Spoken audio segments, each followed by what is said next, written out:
দর্শক আমন্ত্রণ প্রবাসের বাংলাদেশে আপনাদের সাথে আছি মাসুম রাব্বি। ওমানের সড়ক দুর্ঘটনায় কমপক্ষে ৮ বাংলাদেশি নিহত হয়েছেন। স্থানীয় সময় বুধবার বিকালে ঘটে এই ঘটনা। নিহতদের মধ্যে ৭ জনের বাড়ি চট্টগ্রামের সোমদ্বীপ উপজেলায়। তারা হলেন বাবলু মুনুম মিয়া, শাহাবুদ্দিন আমিন সওদাগর, রনি, আরজু, রকি ও জুয়েল।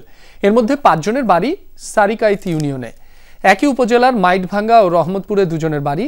আরেকজন হলেন চট্টগ্রামের রাউজান উপজেলার আলাউদ্দিন। বর্তমানে মরদেহগুলো দুকুম হাসপাতালের মর্গে রাখা হয়েছে। প্রত্যক্ষদর্শীরা জানান, সাগর থেকে মাছ ধরে ফেরার সময় দুকুম সিদ্রা এলাকায় দুর্ঘটনার কবলে পড়ে প্রবাসীদের বহনকারী পিকআপ।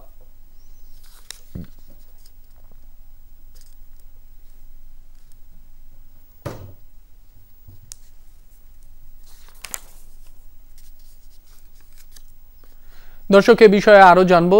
ওমান থেকে যুক্ত হচ্ছেন সহকর্মী মোহাম্মদ রফিকুল্লাহ।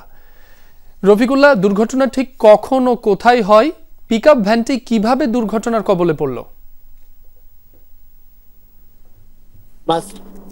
মাসুম রাব্বি, আপনি যেভাবে জানিয়েছেন যমুনার দর্শকদেরকে, ওমানের রাজধানী মাস্কেট থেকে প্রায় ৬০০ কিলোমিটার দূরে দুকুম নামক স্থানে আজকে বিকাল ৩:৩০ নাগাদ এই দুর্ঘটনা ঘটে। যারা আজকে নিহত হয়েছেন প্রবাসীরা, বেমিরের যোদ্ধা, ওনারা সাগরে মাছ ধরে বাসায় ফিরছিলেন। তাদের মধ্যে ৮ জন নিহত হয়েছে এবং ২ জন আহত হয়েছেন। তন্মধ্যে ড্রাইভার এখনো বেঁচে আছেন। ড্রাইভারের ভাষ্যমতো ড্রাইভার জানিয়েছেন উনি আসার সময় উনি ঠিক হয়েছে গাড়ি ড্রাইভ করছিলেন, বড় একটা মাছের গাড়ি তার গাড়ির উপর উঠিয়ে দেওয়া হয়েছে, যার কারণে তিনি যারা স্পটদের সবাই ৮ জনে ইন্তেকাল করেছেন। তাদের দেহগুলো দুকুমের হাসপাতালে রাখা হয়েছে। এখনো তাদের ব্যাপারে সব খবরাখবর নেওয়া হচ্ছে। তাদের আত্মীয়স্বজন যারা আছে তারা খবরাখবর নিচ্ছেন। রফিকুল্লাহ, আপনার কাছে আরো একটি বিষয় জানতে চাই। বাংলাদেশ দূতাবাস থেকে কোনো প্রতিনিধি কি ঘটনাস্থলে গিয়েছেন? দূতাবাসের পক্ষ থেকে নিহতদের পরিবারের সাথে যোগাযোগের কোনো উদ্যোগ নেওয়া হয়েছে কিনা সে বিষয়েও জানাবেন। আমি দুর্ঘটনার সংবাদ হওয়ার সাথে সাথে সর্বপ্রথম দূতাবাসে যোগাযোগ করছি। দূতাবাসের যিনি লেবার কনসুলার সাহেব আছেন মেজর রাফিউল ইসলাম, উনি দেশে ছুটিতে আছেন।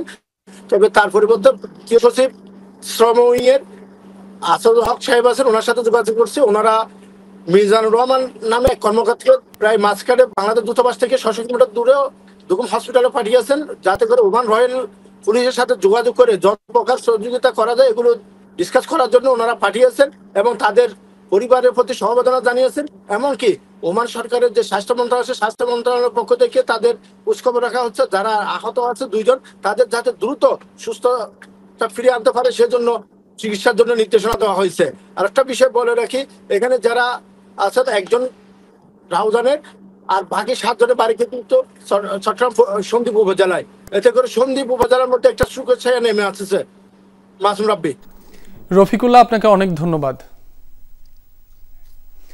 দর্শক, গুলশানে বিএনপি চেয়ারপারসন খালেদা জিয়ার বাসভবনের সামনে ব্রিফ করছেন দলের স্থায়ী কমিটির সদস্য ডাক্তার AJM জাহিদ হোসেন। সরাসরি যাচ্ছি সেখানে। জাতীয় দিবসে, দলীয় প্রতিষ্ঠাবার্ষিকীতে এবং ঈদের দিনে উনি সব সময়, ইভেন সবে বদরাতেও দেখা গেছে বা সবে কদরের রাত্রেও উনি দোয়া করার জন্য যেতেন। কিন্তু বিগত ৭ বৎসর উনি কারান্তরীণ ছিলেন, যার জন্য, এবং উনি অসুস্থ, যার জন্য উনি যেতেও পারেন নাই। গত ৫ই আগস্টের পর থেকে ওনার শারীরিক অবস্থার বেশ অবনতি ছিল, সেটা আপনারা সবাই জানেন।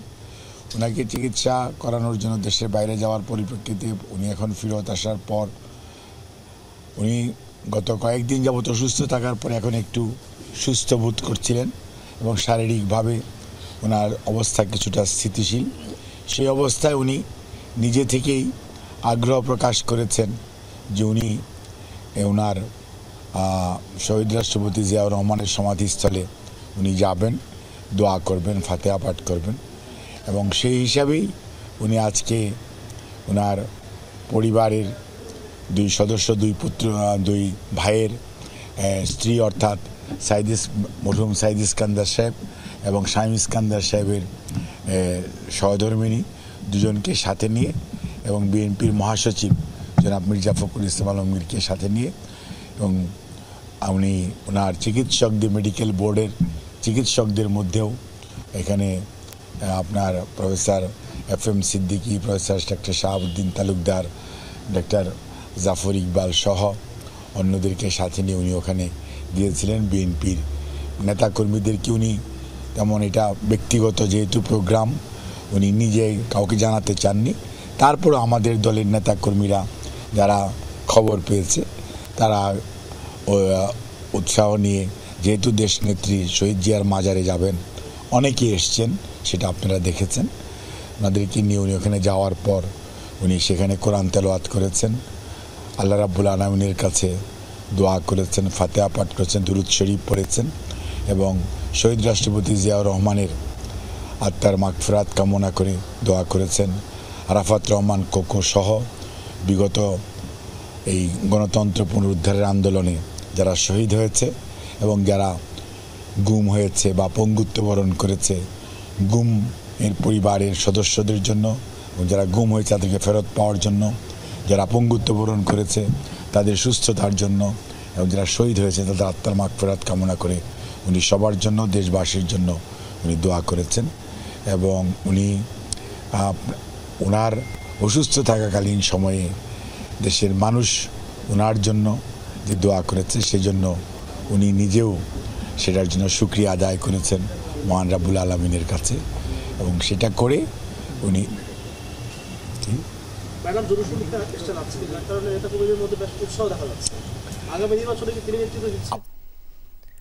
বাহরাইনের আইনমন্ত্রী ও ভারপ্রাপ্ত শ্রমমন্ত্রী ইউসুফ বিন আব্দুল হুসেইন খালাফের সাথে সাক্ষাৎ করেছেন প্রবাসী কল্যাণ ও বৈদেশিক কর্মসংস্থান মন্ত্রণালয়ের উপদেষ্টা ডক্টর আসিফ নজরুল। বাহরাইন ও বাংলাদেশের মধ্যকার দীর্ঘস্থায়ী সহযোগিতার প্রশংসা করেন হুসেইন খালাফ। বিভিন্ন ক্ষেত্রে দুই দেশের সম্পর্কের অগ্রগতির কথাও তুলে ধরেন তিনি। উভয় দেশের জনগণের স্বার্থে দ্বিপাক্ষিক সহযোগিতা আরও জোরদার করার গুরুত্ব তুলে ধরেন বাহরাইনের এই মন্ত্রী। আলোচনায় উঠে আসে আইন ও শ্রম খাতে সহযোগিতা বৃদ্ধির মতো বিষয়গুলো। দুই দেশের ও জনগণের অভিন্ন স্বার্থ রক্ষায় সহযোগিতা আরও এগিয়ে নিতে বাংলাদেশের প্রতিশ্রুতি পুনর্ব্যক্ত করেন আসিফ নজরুল। এছাড়াও তখন উপস্থিত ছিলেন বাহরাইনে নিযুক্ত বাংলাদেশের রাষ্ট্রদূত মোহাম্মদ রইস হাসান সরওয়ার এবং দূতাবাসের শ্রম সচিব মাহফুজুর রহমান।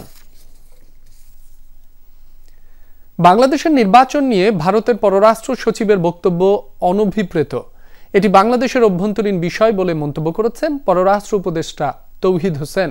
মন্ত্রণালয়ে এক ব্রিফিংয়ে তিনি বলেন, ভিসা পেতে জটিলতা নিরসনে বিভিন্ন দেশের সাথে আলোচনা করছে সরকার। তবে রাষ্ট্রপতির ছবি নামানো নিয়ে সাংবাদিকদের প্রশ্নের জবাবে অস্বস্তিতে ছিলেন পররাষ্ট্র উপদেষ্টা। সম্প্রতি ভারতের পররাষ্ট্র সচিব বলেন, বাংলাদেশে অন্তর্ভুক্তিমূলক নির্বাচন হলে যারা বিজয়ী হবে তার সঙ্গেই কাজ করবে ভারত। দেশটির ঊর্ধ্বতন কর্মকর্তার এমন বক্তব্য ভালোভাবে নেয়নি বাংলাদেশ। বুধবার বিকেলে পররাষ্ট্র মন্ত্রণালয়ে এক ব্রিফিংয়ে সেটি স্পষ্ট করেছেন উপদেষ্টা তৌহিদ হোসেন। এটা তাদের বিষয় নয়, এটা সম্পূর্ণ বাংলাদেশের অভ্যন্তরীণ বিষয় এবং এ ধরনের কমেন্ট সম্পূর্ণ আনওয়ারেন্টেড। পররাষ্ট্র উপদেষ্টার কাছে সাংবাদিকদের প্রশ্ন ছিল রাষ্ট্রপতির ছবি নামানোর বিষয়েও। এ নিয়ে জবাব দিতে গিয়ে অস্বস্তি লুকাতে পারেননি তিনি। চিঠিটা আমি পেয়েছি অবশ্য দেরিতে, এটা সোশ্যাল মিডিয়ায় চলে আসছে অনেক আগে। কোনো আইনও করা হয়নি, কোনো চিঠিও ইস্যু করা হয়নি, কিন্তু এমনিতে সাধারণভাবে কোনো ছবি থাকবে না, এটাই হলো। এই ছবি ইস্যু নিয়ে আজকে থেকে 1 বছর আগেও কথাবার্তা হয়েছিল, কাজে এটা নিয়ে বরং আমার মনে হয় এখানে থেমে যাই আমরা, সেটা নিয়ে কন্ট্রোভার্সি থাকবে। আওয়ামী লীগ নেতা সাবের হোসেন চৌধুরীর সঙ্গে 3 দেশের রাষ্ট্রদূতের বৈঠকের বিষয়ে তৌহিদ হোসেন বলেন, বিষয়টি জানা নেই তার। তিনি যদি অপরাধী হতেন তাহলে তাকে নিশ্চয়ই কাস্টডিতে রাখা হতো, এটা তো হয়নি। আর রাষ্ট্রদূতরা আসলে কিন্তু যে কারো বাসায় যেতে পারেন। পররাষ্ট্র উপদেষ্টা বলেন, ভিসা পেতে জটিলতা নিরসনে সংশ্লিষ্ট দেশগুলোর সাথে আলোচনা করছে সরকার। জাতিসংঘের সাধারণ পরিষদের সভাপতি পদে বাংলাদেশ ফিলিস্তিন মুখোমুখি হবে না বলেও জানান পররাষ্ট্র উপদেষ্টা। শাকিল হাসান, যমুনা নিউজ, ঢাকা। এলডিপির 20তম প্রতিষ্ঠাবার্ষিকী উপলক্ষে যুক্তরাষ্ট্রে আয়োজিত হয়েছে আলোচনা সভা। মঙ্গলবার নিউ ইয়র্কে এই আয়োজনে প্রধান অতিথির বক্তব্য দেন কর্নেল অলি আহমেদ। বাংলাদেশের আইন শৃঙ্খলা বাহিনীর চরম অবনতির পেছনে অন্তর্বর্তী সরকারের অদক্ষতাকে দায়ী করেন তিনি। আসন্ন নির্বাচনে দুর্নীতিমুক্ত সরকার গঠনের আহ্বানও জানান তিনি। আয়োজনে সভাপতিত্ব করেন যুক্তরাষ্ট্র এলডিপির সভাপতি ও দলের আন্তর্জাতিক বিষয়ক সম্পাদক এম এ জাফর। পরিচালনায় ছিলেন ওমর ফারুক। এছাড়াও বক্তব্য রাখেন মীর হাসান, গিয়াস উদ্দিন সহ আরো অনেকে। বাংলাদেশে আলোকচিত্রী ও মানবাধিকার কর্মী শহীদুল আলমকে আটক করেছে ইসরায়েলি বাহিনী। ফ্রিডম ফ্লোটিলা কোয়ালিশনের গাজামুখী ত্রাণবাহী জাহাজ কনসায়েন্সে ছিলেন তিনি। বন্দী হওয়ার আগ মুহূর্তে দেয়া ভিডিও বার্তায় ইসরায়েলের বিরুদ্ধে অপহরণের অভিযোগ করেছেন শহীদুল। বুধবার বহরে থাকা আরো কয়েকটি জাহাজ আটক করে নেতানিয়াহু বাহিনী। ইসরায়েলি বাহিনীর কবজায় ফ্রিডম ফ্লোটিলা কোয়ালিশন এফএফসির জাহাজ কনসায়েন্স। আটক হলেন 1000 ম্যাডলিনস টু গাজা বহরে থাকা মানবাধিকার কর্মীরা। তাদের মধ্যেই আছেন বাংলাদেশের আলোকচিত্রী শহীদুল আলম। একদিন আগেই নিজেদের অবস্থান সম্পর্কে ভিডিও বার্তায় জানিয়েছিলেন তিনি। বলেছিলেন শিগগিরই রেড জোন বা বিপজ্জনক এলাকায় প্রবেশ করবে তাদের নৌযান। বুধবার সকালেই তাদের বহরের কয়েকটি জাহাজ ঘিরে ফেলে ইসরায়েলি বাহিনী। কিছুক্ষণের মধ্যেই নিয়ন্ত্রণে নেয় নৌযানগুলো। জাহাজে উঠে সিসিটিভি ক্যামেরা ভেঙে ফেলে সেনারা। আটক হওয়ার আগে নিজের ফেসবুক পেজে একটি ভিডিও বার্তা প্রকাশ করেন ড্রিকের প্রতিষ্ঠাতা শহীদুল আলম। নিজের পরিচয় দিয়ে বলেন, এই ভিডিও যতক্ষণে প্রকাশিত হবে ততক্ষণে ইসরায়েলি বাহিনী আটক করেছে তাদের জাহাজ। গাজার পক্ষে নিজের জোরালো অবস্থান ব্যক্ত করে বলেন, Israel গণহত্যাকারী। Shahidul Alam, a photographer and writer from Bangladesh. If you're seeing this video, we've been intercepted at sea and I've been kidnapped by the occupation forces of Israel. The country conducting genocide in Gaza with the active collaboration and assistance of the USA and other Western powers. I appeal to all my comrades and friends to continue fighting for the freedom of Palestine. ইসরায়েলের পররাষ্ট্র মন্ত্রণালয়ের বিবৃতিতে জানায়, নৌ অবরোধ ভঙ্গ করেছে আরেকটি বহর। তারা আটক করেছে কয়েকটি জাহাজ। বন্দীদের আশদোদ বন্দরে নিয়ে যাওয়ার কথা জানিয়েছে তারা। দাবি করা হয় সব যাত্রী নিরাপদে ও সুস্থ আছে। এমনকি আটককৃতদের শিগগিরই ছেড়ে দেওয়ার কথাও বলেছে ইসরায়েল। এর আগে গত সপ্তাহেই গাজামুখী ত্রাণবাহী সুমুদ ফ্লোটিলার 44টি জাহাজ জব্দ করেছিল ইসরায়েল। আটক হয়েছিলেন আলোচিত পরিবেশ কর্মী গ্রেটা থুনবার্গ সহ প্রায় 500 মানবাধিকার কর্মী। বেশিরভাগ ছাড়া পেলেও ইসরায়েলের বিরুদ্ধে বন্দী অবস্থায় অমানবিক আচরণের অভিযোগ করেছেন মুক্তিপ্রাপ্তরা। Dorothy Tasrin, Jamuna News. যত বাধাই আসুক না কেন মানবতার কল্যাণে গাজায় ত্রাণ পাঠানোর প্রচেষ্টা অব্যাহত থাকবে, এমনটি জানিয়েছেন ব্রিটিশ বাংলাদেশি মানবাধিকার কর্মী রুহি লরেন আক্তার। যমুনা টেলিভিশনকে দেওয়া সাক্ষাৎকারে প্রত্যয়ের কথা জানান সম্প্রতি ইসরায়েলের বন্দিদশা থেকে মুক্ত হওয়া সুমুদ ফ্লোটিলার এই যাত্রী। আলোচনায় তুলে ধরেন ইসরায়েলের আগ্রাসী রূপ, কথা বলেন ইসরায়েলি বাহিনীর হাতে আটক হওয়া শহীদুল আলমের প্রসঙ্গেও। Assalamu alaikum. Hello everyone. I am Ruhi. I'm British Bangladeshi, an ex-NHS professional and now a humanitarian aid worker. ত্রাণ নিয়ে গাজার উদ্দেশ্যে রওনা করা আলোচিত নৌবহর সুমুদ ফ্লোটিলার কর্মী রুহি লরেন আক্তার। ফিলিস্তিনিদের উপর ইসরায়েলি আগ্রাসন ও বর্বরতার বিরুদ্ধে দীর্ঘদিন ধরে উচ্চকণ্ঠ এই ব্রিটিশ বাংলাদেশি মানবাধিকার কর্মী। Assalamu alaikum. Dhanyawad. Thank you for inviting me today. এবার যমুনা টেলিভিশনের পর্দায় রুহি তুলে ধরেন সুমুদ ফ্লোটিলার যাত্রার বিভিন্ন অভিজ্ঞতা। Global Sumud Flotilla was my way of participating in a non-violent action to open a humanitarian corridor. যাত্রাকালে ইসরায়েলি হামলার ভয়াবহতার বর্ণনা দেন এই বাংলাদেশি বংশোদ্ভূত ব্রিটিশ নাগরিক। তার কথায় উঠে আসে আইডিএফ সেনাদের নির্মমতা। We were always aware that there could be attacks from the IDF, the IOF as we should call them, the Israeli occupation forces throughout the journey. Even sort of when we were at the ports loading and boarding, boats had been attacked at the port as well. How do I deal? One, I am a Muslim, so one, praying helps me, keeps me calm, knowing that Allah subhanahu wa ta'ala is there for me. But also just, we had a lot of pre-training. We had drone drills, we had safety drills. ঐতিহাসিক এই যাত্রায় বাংলাদেশি আলোকচিত্রী শহীদুল আলমের সাথে যোগাযোগের বিষয়ও জানান Ruhi. But we have messaged online. I was very happy to hear of the amazing work he's been doing as a photojournalist and that he was also participating in the flotilla. Unfortunately, his boat has been intercepted last night and he has been taken hostage. তবে যত বাধাই আসুক না কেন মানবতার জন্য গাজার পক্ষে কাজ করে যাওয়ার ঘোষণা দেন এই British Bangladeshi. For the past 2 years, we have also been supporting the people of Gaza. Now, as well as like donating, as well as providing humanitarian aid, I think it's really important that we all also advocate for the people. Ruhi Loren Akter refugee biryani and bananas নামের একটি মানবিক সংস্থার প্রতিষ্ঠাতা।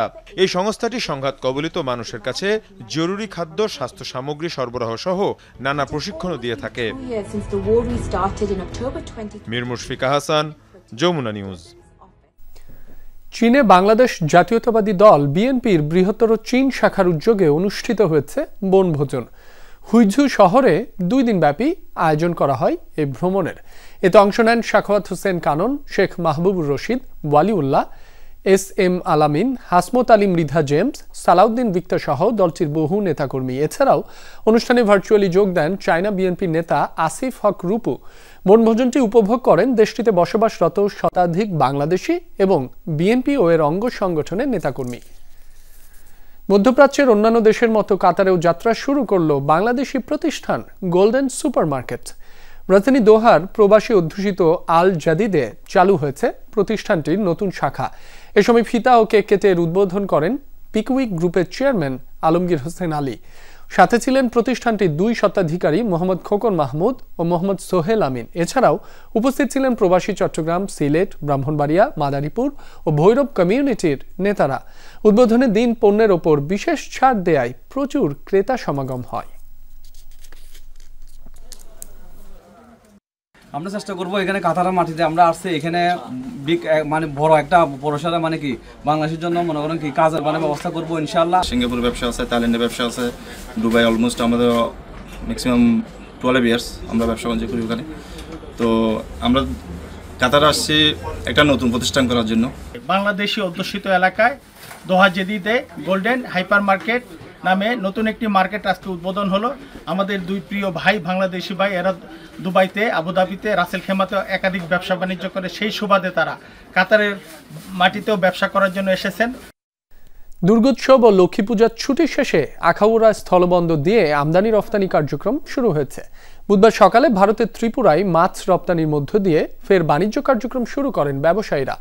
স্থলবন্দরে কর্মচাঞ্চল্য ফিরতে শুরু করেছে। শারদীয় দুর্গোৎসব, লক্ষ্মী পূজা ও সাপ্তাহিক ছুটির কারণে 7 দিন আন্তঃবাণিজ্য বন্ধ রেখেছিলেন আমদানি রফতানিকারকরা। আখাউড়া স্থলবন্দর মাছ রপ্তানিকারক অ্যাসোসিয়েশনের সাধারণ সম্পাদক ফারুক মিয়া জানান, বুধবার সকালেই ভারতের ত্রিপুরা রাজ্যে মাছ রফতানি শুরু হয়েছে। তবে আমদানি রফতানি বন্ধ থাকলেও আখাউড়া চেকপোস্ট দিয়ে পাসপোর্টধারী যাত্রী পারাপার স্বাভাবিক ছিল। এই ছিল প্রবাসের বাংলাদেশের এখনকার আয়োজনে। এতক্ষণ যারা সাথে ছিলেন সবাইকে ধন্যবাদ।